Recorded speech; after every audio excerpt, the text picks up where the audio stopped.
महाराष्ट्राचे आराध्य दैवत असणाऱ्या पंढरपूरच्या विठुरायाला हाक देणारा विठ्ठला तूच हा चित्रपट लवकरच येत्या 3 मे रोजी चित्रपटगृहात प्रदर्शित होण्यास सज्ज होतोय।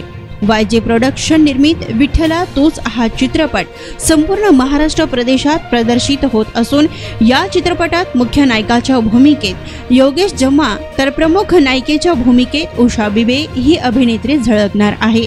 या चित्रपटास महाराष्ट्राचे नामवंत संगीतकार हर्षित अभिराज यांचे संगीत लाभलेले आहे। तर या चित्रपटाची कथा, पटकथा, लेखन, दिग्दर्शनाची जबाबदारी प्रफुल्ल म्हस्के यांनी सांभाळली। पटकथा लेखन मी केलेलं आहे। आज आपण पाहतोय आजच्या समाजामध्ये जे काही प्रेम हे विषय म्हणजे आता नामशेष होत चाललेला आहे।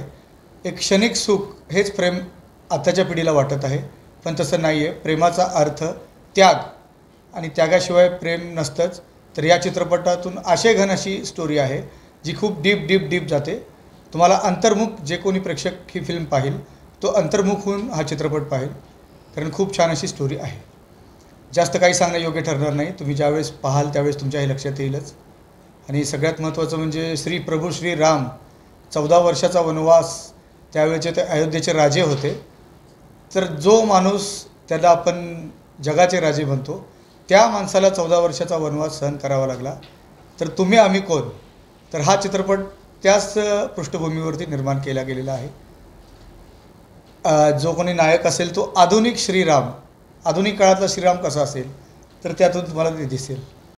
प्रेक्षकांना मी हे आवाहन करेल आमची पूर्ण टीमकडून की हा चित्रपट 3 मे 2024 रोजी तुम्ही स्वतः आणि तुमच्या कुटुंबाला घेऊन या। सर्वजण एका ठिकाणी बसून पाहण्यासारखे चित्रपट आजकाल येत नाहीत। हा चित्रपट तुम्ही पूर्ण फॅमिलीपासून पाहू शकता। टोटल एंटरटेनमेंट आहे। फिल्ममध्ये ॲक्शन आहे, थोडासा सस्पेन्स पण आहे, त्याच्यानंतर लव्ह स्टोरी आहे आणि सगळ्यात महत्त्वाचं जे काही इथिक्स, आजकालचा समाज, आजकालचे युग, आजकालचा देश, आजकालचं जग म्हटलं तरी चालेल, जे हरवत चाललेलं आहे ते खूप काही मिळण्यासारखं आहे सर। फिल्ममध्ये अध्यात्माला कलियुगाशी जोडण्याचा प्रयत्न केला गेलेला आहे आणि तो प्रयत्न तुम्हाला आवडेल। आणि सगळ्यात महत्त्वाचं तर डिजिटल मीडियाचे जेवढे फायदे आहेत तेवढे नुकसानी आहे सर। हे आपण ठरवायचं की आपण ना तो राजहंस पक्षासारखं पाणी प्यायचं का त्यातलं घाण प्यायची, त्याच्या पद्धतीने आहे सर। विठ्ठला तूच हा चित्रपट सर्व प्रेक्षकांनी येत्या 3 मे 2024 रोजी सिनेमागृहामध्ये येऊन पाहायचा आहे। खूप छान अशी स्टोरी आहे आणि खूप काळापासून जे निखळ मनोरंजन म्हणतात, प्युअर मनोरंजन, जे की पवित्र असं मनोरंजन आहे, पूर्ण फॅमिली येऊन तुम्ही पाहू शकता। नक्की पहा 3 मे 2024 रोजी विठ्ठला तूच हा चित्रपट।